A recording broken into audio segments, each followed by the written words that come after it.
ain't a thing. Money ain't a thing. Money in the bank. Money in the bank. We can talk, but money talk, so talk more. Ash Cash Show, Ash Cash Show, the Ash Cash Show, Ash Cash Show, the Ash Cash Show, Ash Cash Show, the Ash Cash Show, Ash Cash Show, Ash Cash Show, the Ash Cash Show, Ash Cash Show, the Ash Cash Show, Ash Cash Show.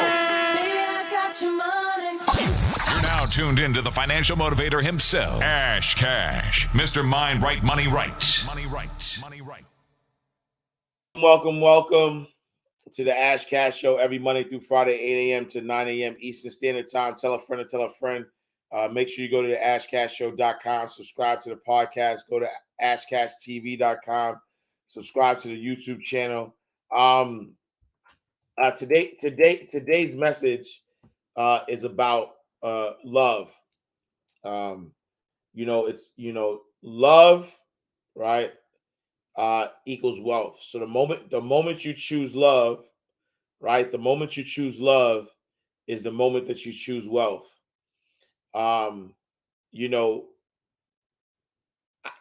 There's only two emotions in this world, right? There's only two emotions. It may seem like there's a lot of different emotions, right? It may seem like there are a lot of different emotions, but there are only really two emotions. Love and fear. That's it. Right? It's either love or fear. That's it.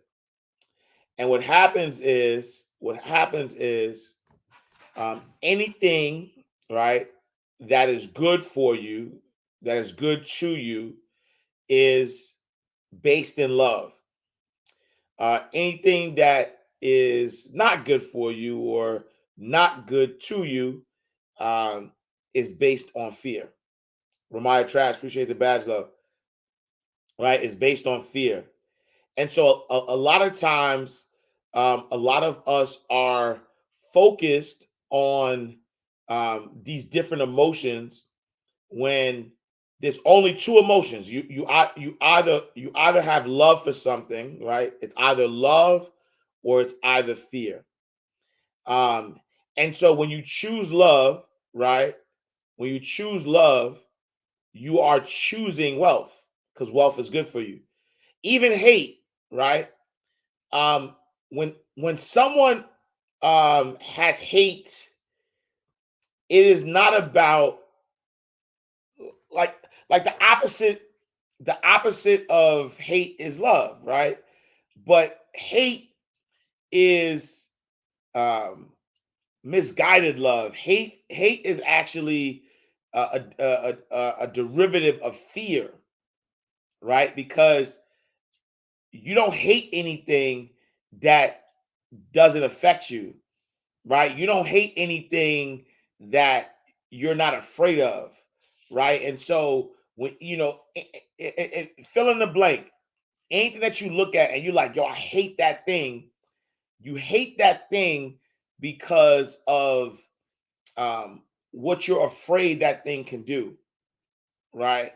And so even when we thought of like racist times and people who are racist who have I believe racist people have a mental condition, and even that mental condition of racism is somebody looking at somebody else saying that they're better than that person because of their color or whatever. But if you look deeply into it, a lot of it is based on fear, right? And fear is usually because you don't know something, right? Like when you're afraid of it, it's just because you don't understand it. Because if you don't understand it, then you are afraid of what's unknown, and so you're looking at this thing and you don't know what's really going on. So now you are afraid of it. Now you are, and sometimes fear, right? Sometimes fear doesn't mean you're in a victim mentality either, right? Because sometimes when you think about the word fear, you think about afraid, and when you think afraid, you think somebody who's cowardly or less than. But fear also could veer its head through anger, right? When you're angry at something or you're angry at someone, you're not angry at them for something they actually did, or even if you are angry at something they did, it's usually that emotion of anger is also a derivative of fear, right? And so for us to get to the space of wealth, true wealth, it's about love, right? It's aligning yourself, right? It's aligning yourself with love. It's aligning yourself with doing the things that serve you, right? Aligning yourself with the things that serve you. And I want to talk about,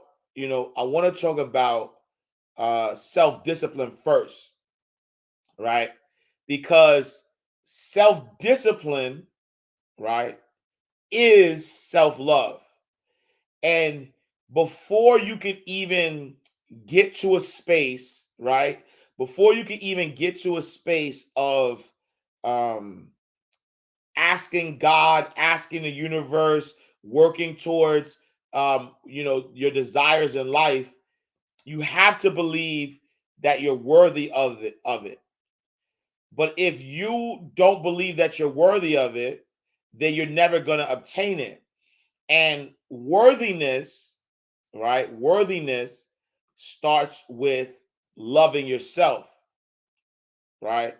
Worthiness starts with loving yourself. And so if you're not loving yourself, then how could someone else love you? How can someone else give you what you're not giving yourself? Like, you have to give yourself that love first in order to be worthy of it. And that worthiness starts with self-discipline, because self-discipline equals self-love. You are now tapped in and tuned in. MindRightRadio.com. Tapped in and tuned in. Elevation on another level. MindRightRadio.com. Deanna, good morning. Alex, good morning. Is the definition of self-love. 99% of people are not willing to do what it takes to make their dreams come true. The Marines have a saying, everybody wants to go to heaven, but nobody wants to die. Nobody wants to die. The center of bringing any dream into fruition is self-discipline. You know, something as simple as food and eating is not about your body as much as it is about your mind. It's getting command of your mind to be able to choose actions that are in your own best interest. Every day we are choosing that's not in our own best interest. So if the world is attacking you and the world wants to fight you and the world's trying to hold you down, so you're gonna kick yourself in the balls, then you're gonna stop yourself from getting what you dream.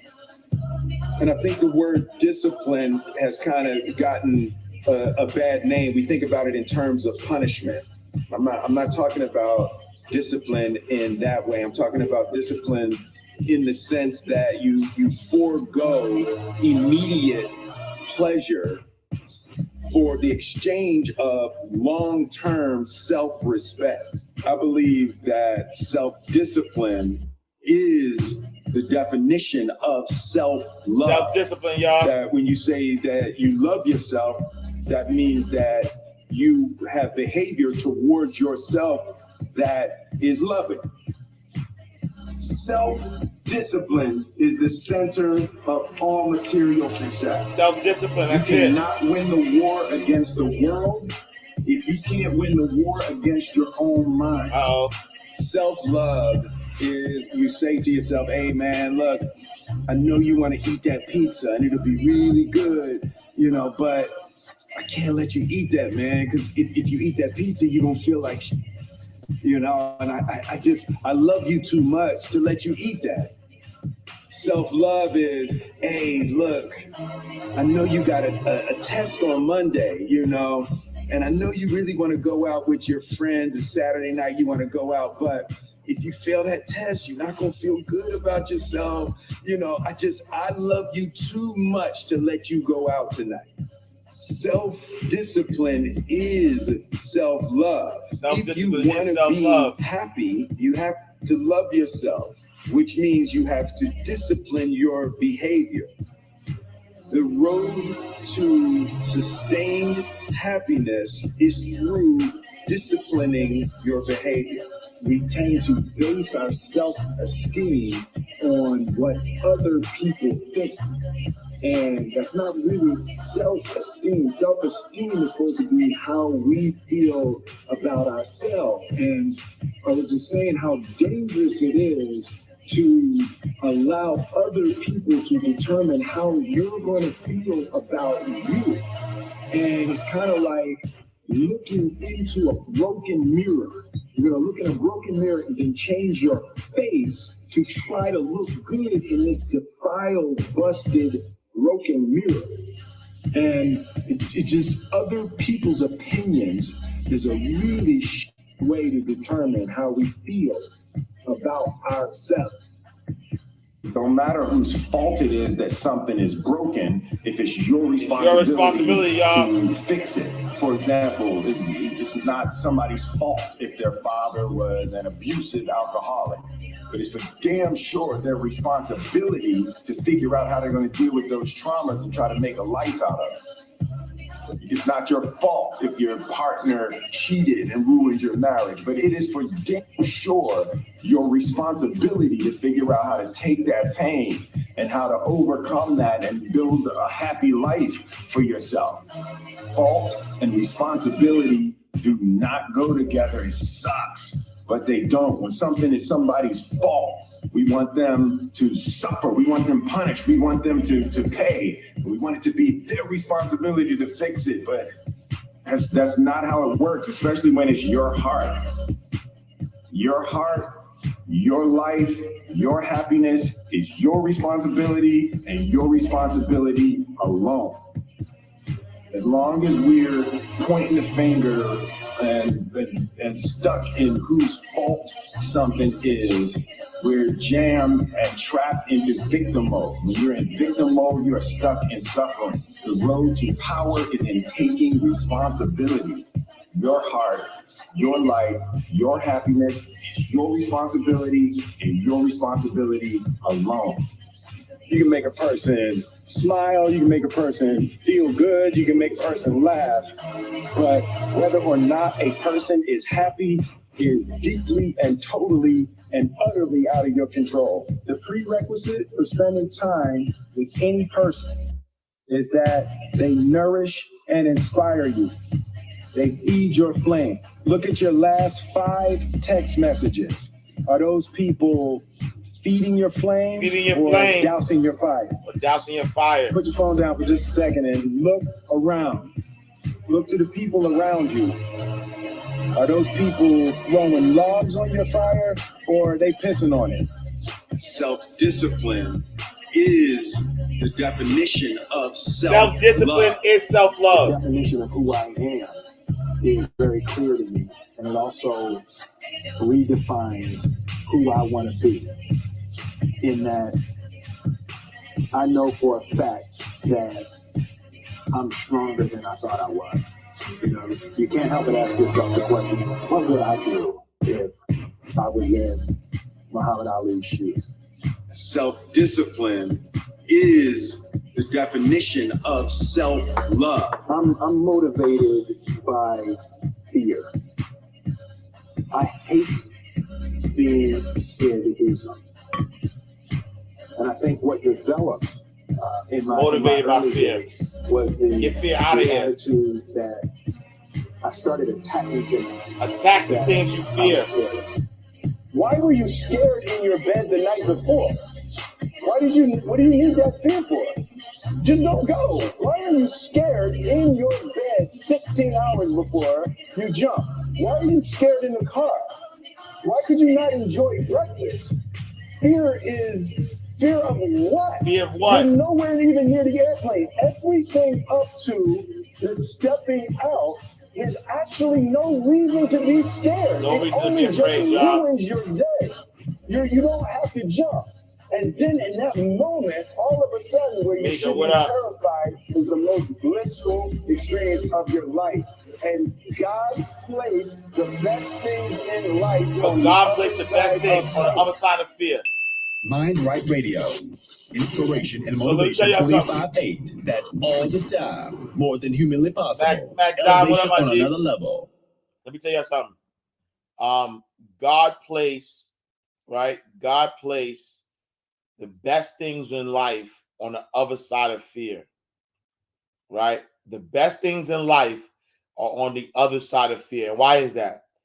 Because on the other side of fear and the distance, right? The distance that it takes for you to get from where you are afraid to the other side requires faith.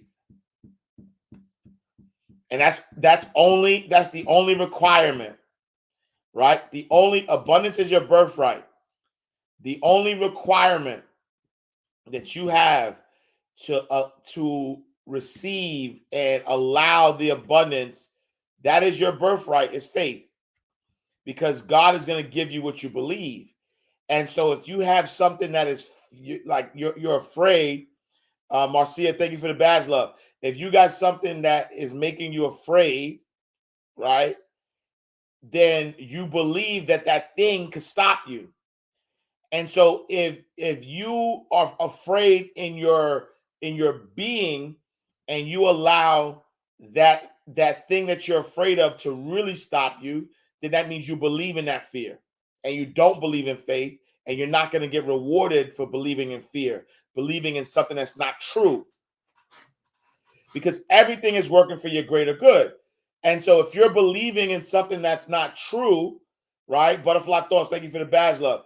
If you're believing in something that's not true, then what you are essentially doing is accepting the lie, believing in the lie. And why would you get rewarded with the truth, which is abundance, if you believe in a lie? I hope I ain't lose nobody here, right? Fear is a lie. Fear doesn't exist, right? Fear doesn't exist. Fear is a lie. You made it up. Anything that you're afraid of, you made it up. You lied to yourself, and you believe the lie. Facts. Anything that you are afraid of, you made up, because it's a lie. All right, you lied to yourself. You made up, right? You made up a situation, a condition, something in your head based on something you heard, something. If you didn't experience that thing, right? If you didn't experience that thing, whatever you're afraid of is a lie.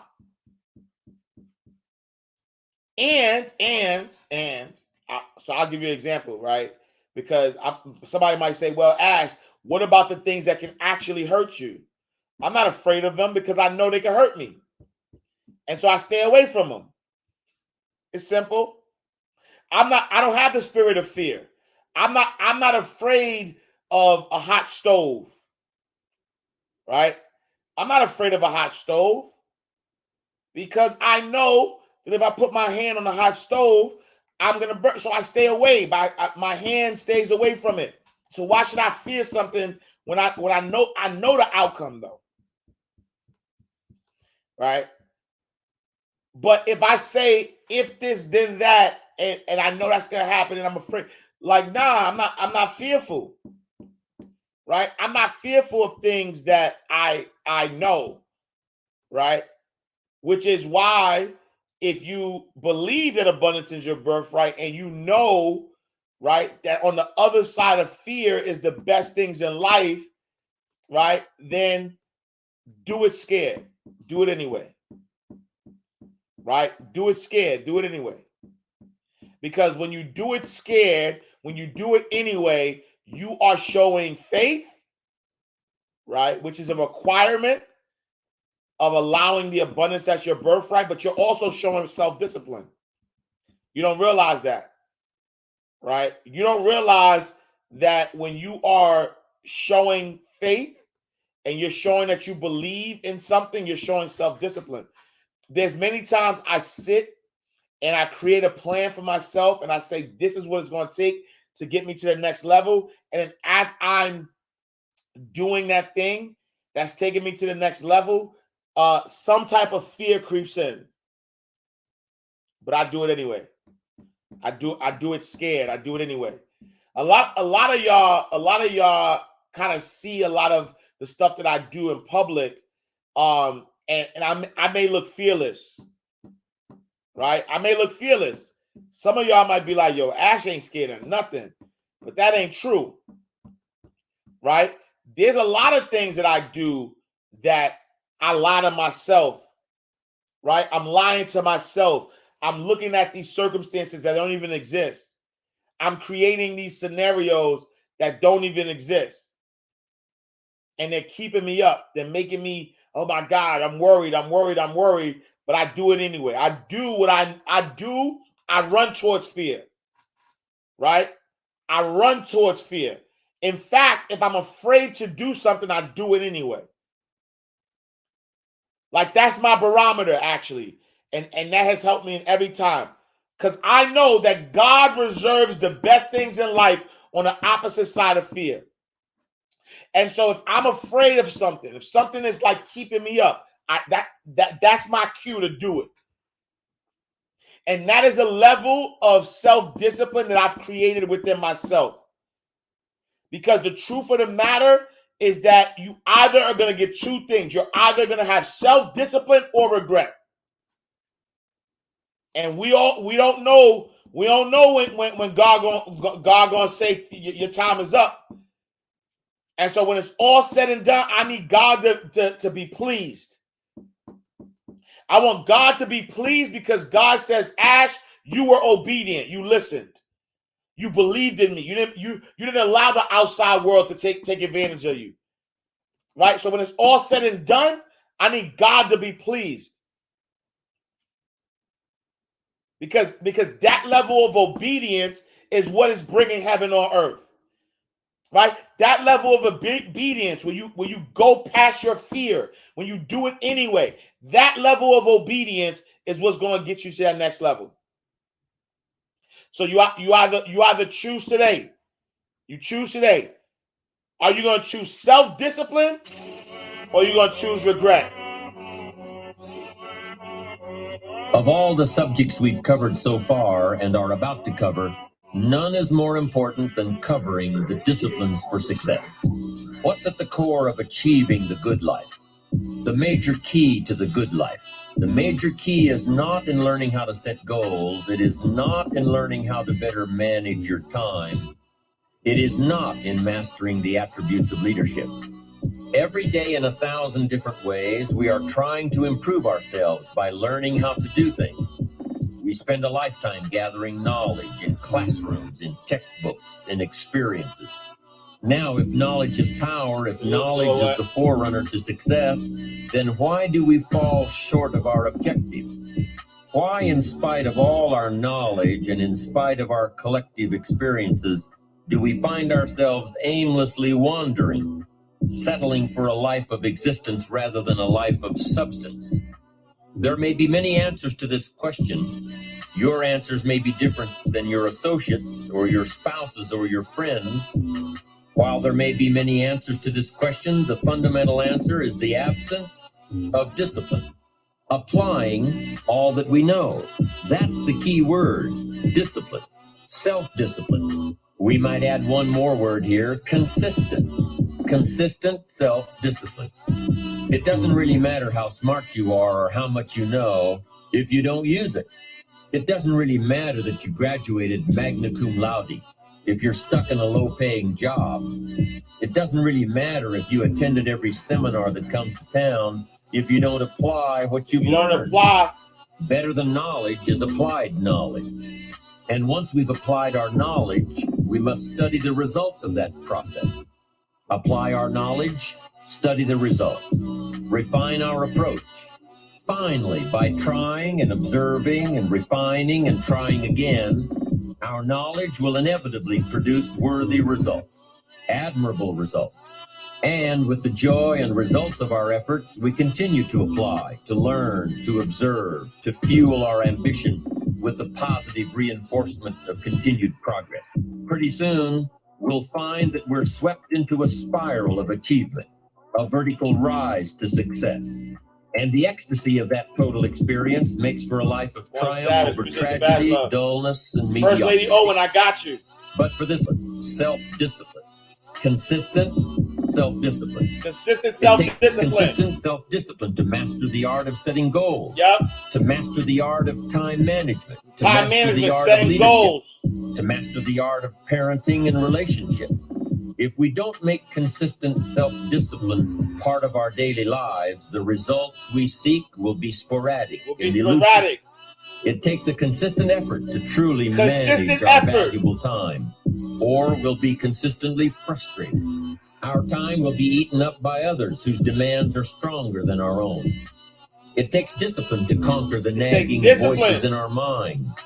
The fear of failure, the fear of success, the fear of poverty, the fear of a broken heart. It takes discipline to keep trying. Discipline. Yo, look, hold on. It takes discipline. And so let me tell you how God is quick, right? Because I was thinking about, and I kid you not, I was thinking about jobs, right? Because I know what economy we're in. And as I was thinking about this message today about love of fear, I was like, man, there's a lot of people who are afraid of this economy, of this environment, because of the potential of losing their job, right? And then immediately, like as I had that thought earlier, First Lady Owen says, currently on a 2-week notice at work, low-key scared, but trusting God and taking the jump into entrepreneurship. And so immediately my thoughts was like, wow, that was fast, right? Because God told me that this morning, and I went in a different direction, but now this is confirmation that I got to go in the direction I needed to go in. But secondly, fast shout to Shino, right? Shino Moore. I think I'm saying that right. But Shy was like, congratulations, Queen. Because that's what I thought. When somebody says, yo, I'm on a 2 weeks notice for my job, I congratulate them, right? And the reason why I congratulate them is because you can't lose your, well, matter of fact, hold on, let me let Marianne Williamson tell you. You about to lose your job. Look. You about to lose your job. Get this dance. You about to lose your job because you are detaining me for nothing. You are detaining me for nothing. I got you. Look, Lady Owens, I got you. And everybody else, we got you. Watch this. One of the most positive transitions you can make is from viewing your work as a job to viewing it as a calling. A job is an exchange of energy in which you do a material task and someone provides money in exchange. A calling, however, is an organic field of energy that emerges from the deepest aspects of who you are. It is the fulfillment of what God has created you to be and do. Don't miss this. Hold on. I need, if you multitasking, I need you to listen. My hope is that everybody loses their job, right? Because we were not put on earth to do a job, right? We were put on earth to follow our calling. Congratulations. Let's go. One more time. You about to lose your job. One more time. Let's go. You about to lose your job. Get this dance. You about to lose your job. I want you to feel this in your soul. Me or nothing.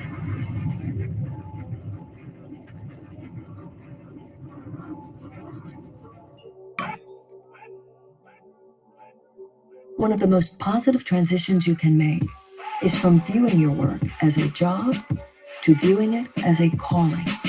A job is an exchange of energy in which you do a material task and someone provides money in exchange.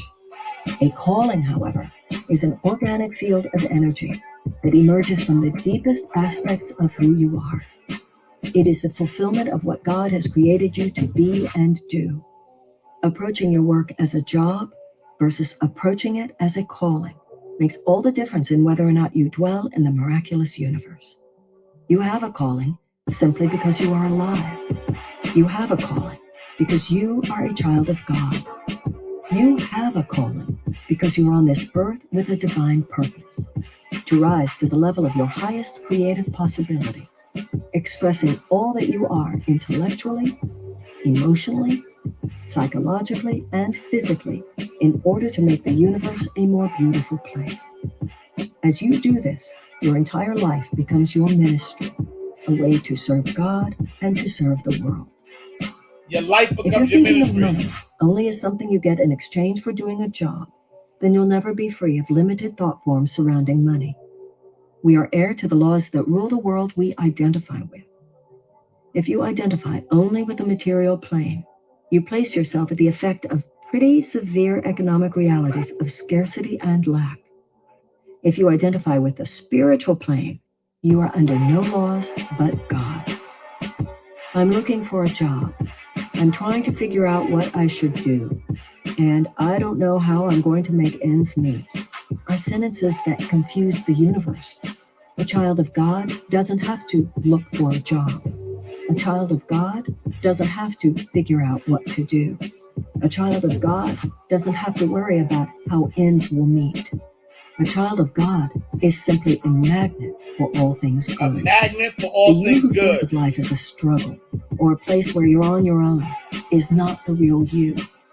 The real you already has a God-given function, and the universe is set up to support it. Yep. The best way to summon your true calling is to put yourself in service to God. Put yourself in The service to following God. daily prayer is from A Course in Miracles.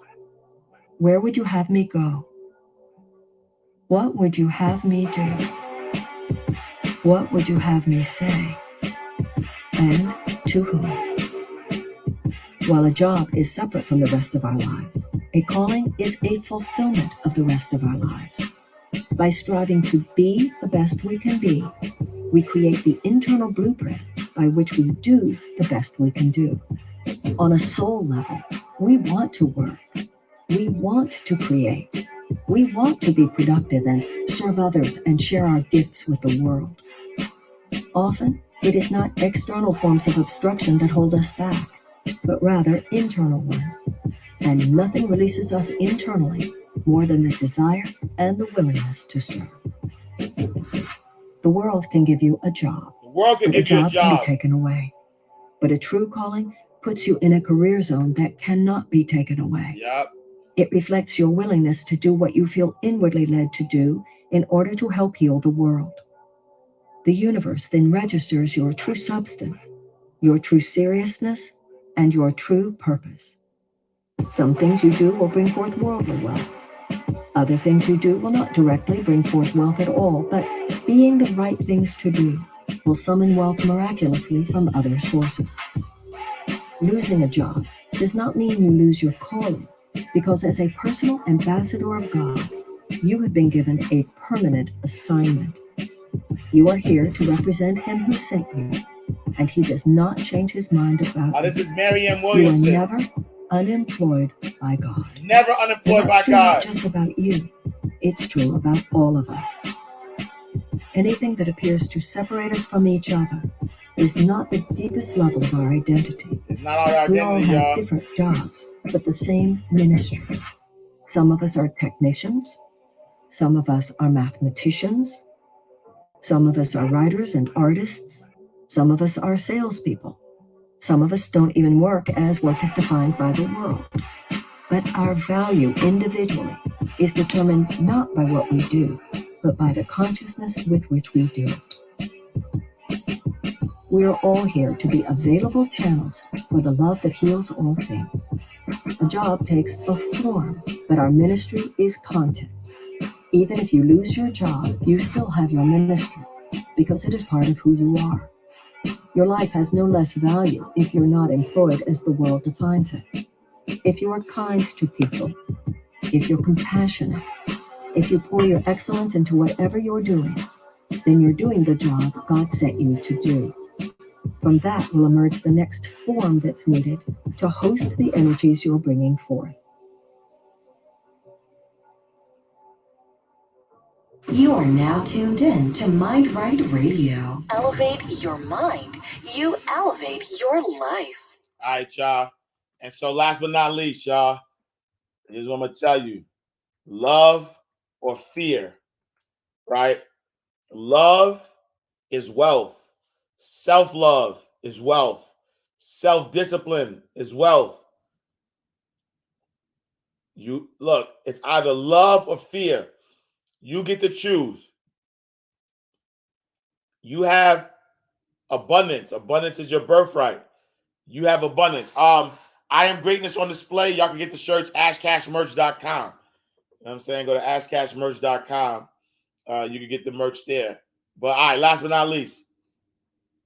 If you change your mind, then you change your love life. Love or fear, y'all. Mind Right Radio. Love or fear. Inspiration and motivation 25/8. Love That's or fear. All the time. More than humanly possible. Elevation on another level. Fear is going to be a player in your life. You get to decide how much. You can spend your whole life imagining ghosts, worrying about the pathway to the future, but all there will ever be is what's happening here. And the decisions we make in this moment, which are based in either love or fear. My father could have been a great comedian, but he didn't believe that that was possible for him. And so he made a conservative choice. Instead, he got a safe job as an accountant. And when I was 12 years old, he was let go from that safe job. And our family had to do whatever we could to survive. I learned many great lessons from my father, not the least of which was that you can fail at what you don't want. So you might as well take a chance on doing what you love. When I was about 28, after a decade as a professional comedian, I realized one night in LA that the purpose of my life had always been to free people from concern, just like my dad. What's yours? How will you serve the world? What do they need that your talent can provide? That's all you have to figure out. I can tell you from experience, the effect you have on others is the most valuable currency there is. Everything you gain in life will rot and fall apart, and all that will be left of you is what was in your heart. The only one I hadn't freed was myself, and that's when my search for identity deepened. I wondered who I'd be without my fame. Who would I be if I said things that people didn't want to hear? Or if I defied their expectations of me? What if I showed up to the party without my Mardi Gras mask and refused to flash my breasts for a handful of beads? You guys are so ahead of the game. You already know who you are. And that peace that we're after lies somewhere beyond personality, beyond the perception of others, beyond invention and disguise, even beyond effort itself. You can join the game, fight the wars, play with form all you want, but to find real peace, you have to let the armor go. Your need for acceptance can make you invisible in this world. Don't let anything stand in the way of the light that shines through its warmth. Risk being seen in all of your glory. You're not the avatars we create. You're not the pictures on the film stock. We are the light that shines through. All else is just smoke and mirrors, distracting, but not truly compelling. I've often said that I wished people could realize all their dreams and wealth and fame, and so that they could see that it's not where you're going to find your sense of completion. Like many of you, I was concerned about going out into the world and doing something bigger than myself, until someone smarter than myself made me realize that there is nothing bigger than myself. My soul is not contained within the limits of my body. My body is contained within the limitlessness of my soul. Once that button is functioning in your life, there's no story that the mind can create that will be as compelling.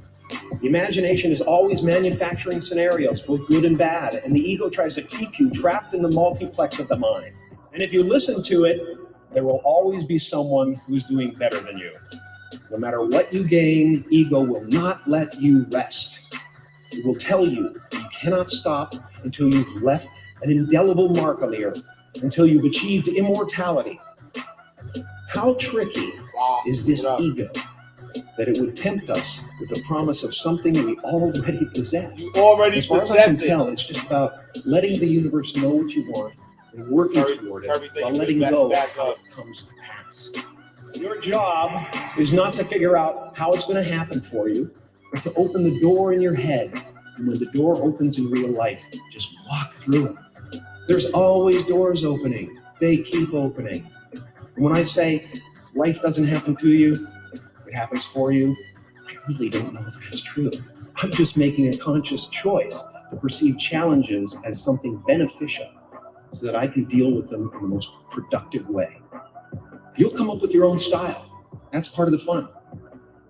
Oh, and why not take a chance on faith? Why not take a chance on faith, y'all? I don't believe in hope. Hope is a beggar. Hope is a beggar. Hope walks through the fire and faith leaps over it. You are ready and able to do beautiful things in this world.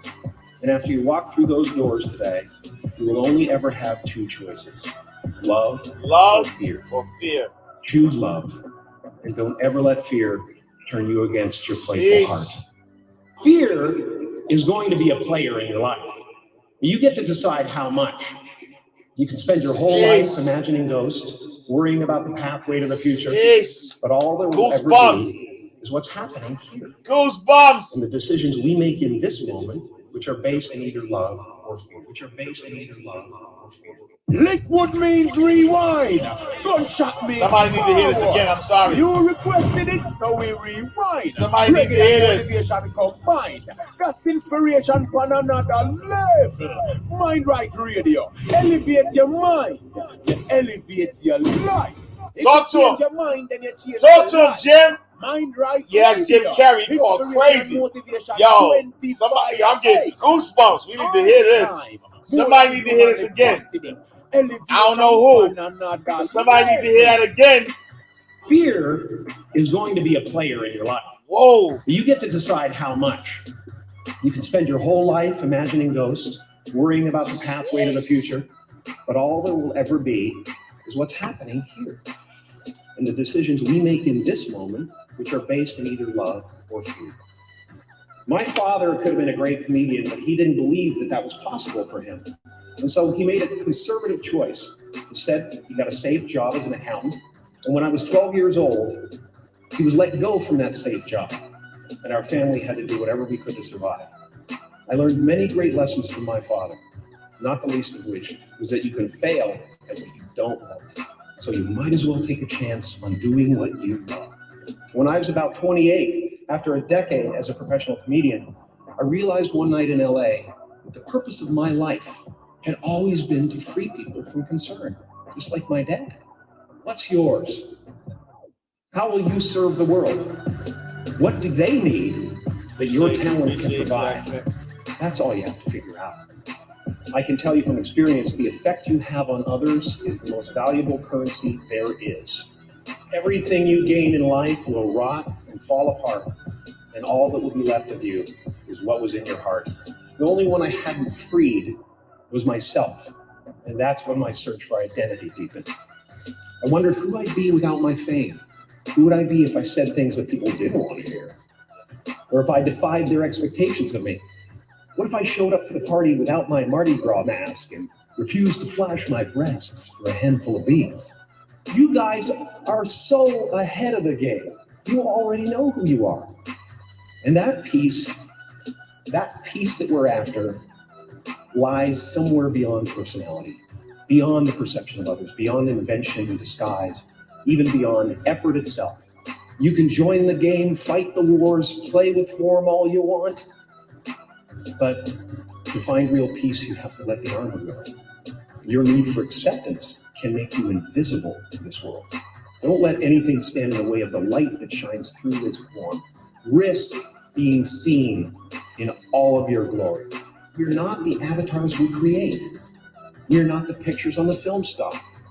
We are the light that shines through. All else is just smoke and mirrors, distracting, but not truly compelling. I've often said that I wished people could realize all their dreams and wealth and fame, and so that they could see that it's not where you're going to find your sense of completion. Like many of you, I was concerned about going out into the world and doing something bigger than myself. Until someone smarter than myself made me realize that there is nothing bigger than myself. Nothing My bigger. soul is not contained God. within the limits Damon, of what my up, body. Dame? My body is contained within the limitlessness of my soul. Jeez. Once that button is functioning in your life, there's no story that the mind can create that will be as compelling. The imagination is always manufacturing scenarios, both good and bad, and the ego tries to keep you trapped in the multiplex of the mind. And if you listen to it, there will always be someone who's doing better than you. No matter what you gain, ego will not let you rest. Will not let you It will rest. tell you cannot stop until you've left an indelible mark on the earth, until you've achieved immortality. How tricky is this ego that it would tempt us with the promise of something we already possess? As far as I can tell, it's just about letting the universe know what you want and working toward it while letting go of how it comes to pass. Your job is not to figure out how it's going to happen for you, but to open the door in your head.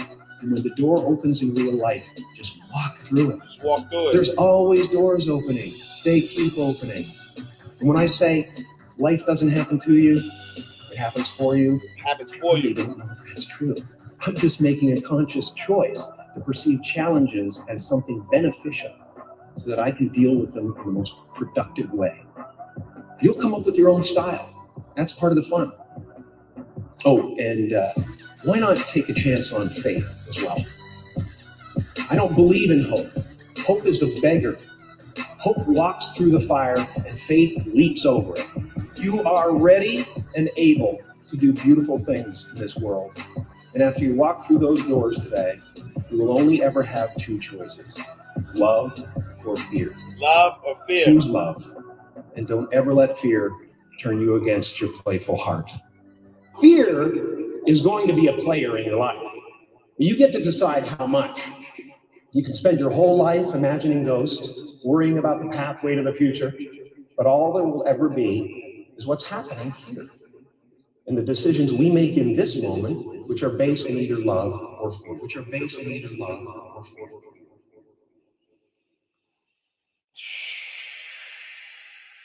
What more can I say? I can't say no more. That's it, y'all. I appreciate y'all. Hopefully y'all got the message. Congratulations to everybody who chooses love. Congratulations for those who are scared and they feel fear, but they do it anyway.